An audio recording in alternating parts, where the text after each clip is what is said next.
While Balatro recently went from an 18 plus rating down to a 12 plus because apparently the gambling is totally fine now, as long as it's with fictional cards, some games are the complete opposite, looking all cute and cuddly but secretly hiding their horror behind an age rating that might as well be written in invisible ink.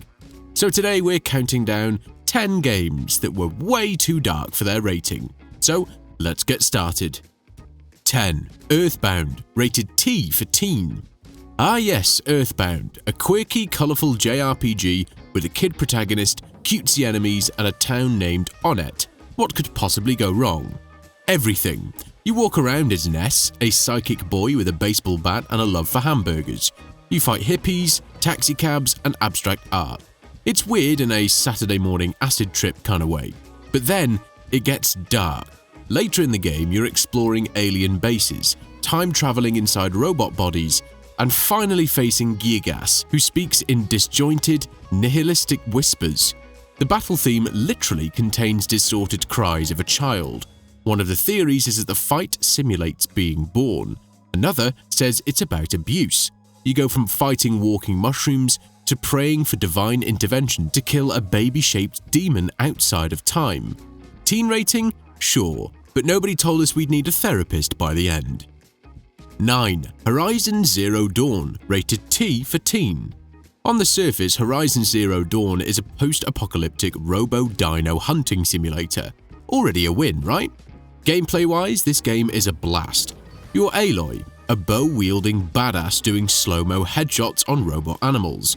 And nothing says teen-friendly like dismantling a mechanized T-Rex with flaming arrows, right? Except you start unlocking audio logs, and suddenly you're listening to scientists' recordings of their final moments, apologizing to their kids as the Earth dies. That's how you find out this world was ended by AI that consumed all life. Then humans tried to restart Earth by basically resurrecting themselves using a complicated mess of codes and machines. And of course, it didn't go smoothly. The T rating doesn't prepare you for the philosophical dread and bleak themes of extinction, genocide, and identity, not to mention the corpses littering ancient ruins, or the fact that every human you meet is a descendant of Data. It's like The Matrix, but with more grass and fewer trench coats. 8. Heart of Darkness, rated T for teen. At first glance, this game looks like The Iron Giant, a movie from the late 90s, got turned into a side-scroller. You play as Andy, just a normal kid looking for his dog in the dark dimension filled with shadows. But the gameplay, it's a violent obstacle course of insta-deaths. Miss a jump, Andy gets vaporized. Grab the wrong vine, eaten alive. Walk into a beam, skeleton zapped. There's a puzzle where you're chased by a monster only to be snatched mid-screen and dismembered in silhouette. Teen rating? This game should have come with a warning. You will die a lot in ways that makes Mortal Kombat look like Mario Kart. 7. Oddworld, Abe's Oddysee, rated T for teen. In Abe's Oddysee, you sneak through meat processing plants as a gangly alien janitor trying to avoid being turned into a Muddercon McNugget. Gameplay is a mix of stealth, puzzles, and moral decisions. You can save your fellow slaves or accidentally get them splattered by factory equipment. Like, whoops, didn't mean to launch Bob into the buzzsaw, my bad. You can also possess enemies' minds and blow them up, which feels a little intense for a game that looks like an animated kids movie. It's T for teen, but it's really T for traumatized. 6. Bugsnax, rated E10+. Yes, Bugsnax, rated E10+. You know, for the children. You play as a journalist on an island filled with sentient food creatures. The goal? Catch Bugsnax using traps, sauces, and bait. It's like Pokemon if the Pokemon begged you not to eat them. Gameplay-wise, it's light-hearted, until characters start mutating. You feed someone a snack, and boom, their leg turns into a curly fry. Feed them more, their whole body becomes a walking food Frankenstein. Then the ending slaps you with massive body horror, characters vanishing mysteriously, and a dark truth about what Bugsnax really are. The rating says everyone 10 and up. The actual experience says you'll never look at snacks the same ever again. And if you're enjoying this video so far, be sure to let me know by hitting that like button. 5. Dark Souls 2, rated T for teen. Look, I get it, Dark Souls is known for being dark, right? It's in the name. But did you know Dark Souls 2 is rated T? T for teen. What teen is emotionally ready for the kind of crushing existential despair this game throws at you? Sure, the gameplay is just dodge, roll, stab, die, repeat. Classic Souls. You're the bearer of the curse, tasked with linking the fire or not, depending on how much emotional stamina you have left. You travel through castles full of hollowed warriors, crypts crawling with death cults, and fight bosses who used to be people with dreams, now twisted into grotesque shells of their former selves.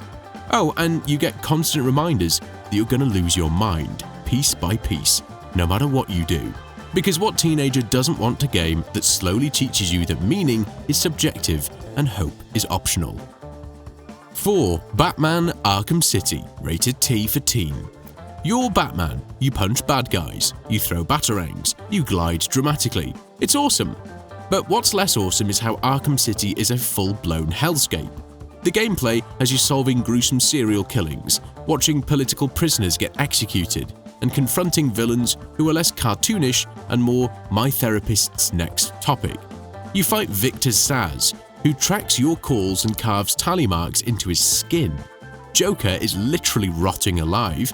You even see the moment of his death, which is less heroic sacrifice and more Shakespearean tragedy starring a clown. Batman may not kill, but this game murders your innocence. 3. The Legend of Zelda Majora's Mask, rated E. E for everyone, but it should have been E for existential dread. Majora's Mask is the most haunting entry in the Zelda series, hands down. You play as Link stuck in a parallel world called Termina, where the moon is falling and everyone is panicking like it's the end of the world, because, well, it is. The gameplay loop is built around a 3-day time limit. Every time you fail, you reset time. But the people remember just enough to make it incredibly sad. There's a dude who dies in your arms, a kid waiting for his dad who never comes back, and a wedding that may or may not happen before total annihilation. Also, that Elegy of Emptiness statue, pure nightmare fuel. The game doesn't pull punches. Themes of grief, despair, and identity lurk behind every mask you wear. Also, the moon. That horrifying moon with the face of eternal doom. That alone should have bumped up the rating. 2. Undertale, rated E10+. Undertale is all about quirky dialogue and dodging attacks in bullet hell sequences, right? Well, that's the surface. Dig a little deeper and you'll find an emotional, psychological minefield. Undertale deals with morality, consequence, and guilt in ways most M-rated games never touch. If you choose violence, the gameplay turns into emotional warfare. Characters cry, bosses beg, and the music, my god, the music makes you feel every horrible choice. Fight Sans on a genocide run, and it becomes a bullet hell trial of guilt. He even calls you out for resetting the game. The fourth wall isn't just broken, it's obliterated. E10+?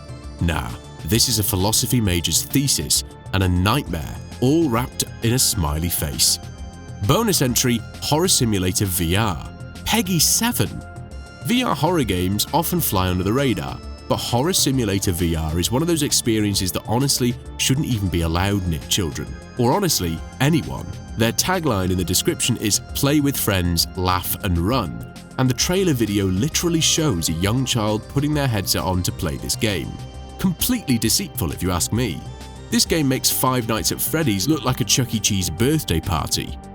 1. Psychonauts 2, rated T for teen. On the outside, it's a whimsical platformer about entering people's minds and fixing their mental messes. Think Pixar meets Inception. Cool, right? Except it's not all fun and brains.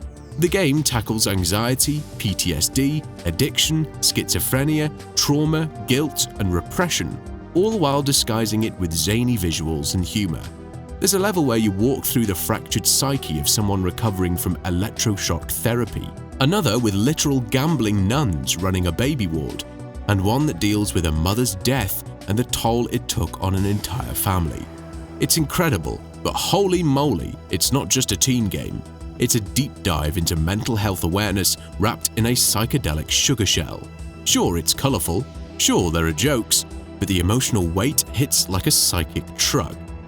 What cutesy games have you played that scarred you for life? Let me know in the comments section below. And if you enjoy gaming content and want more, be sure to check out the videos linked on screen.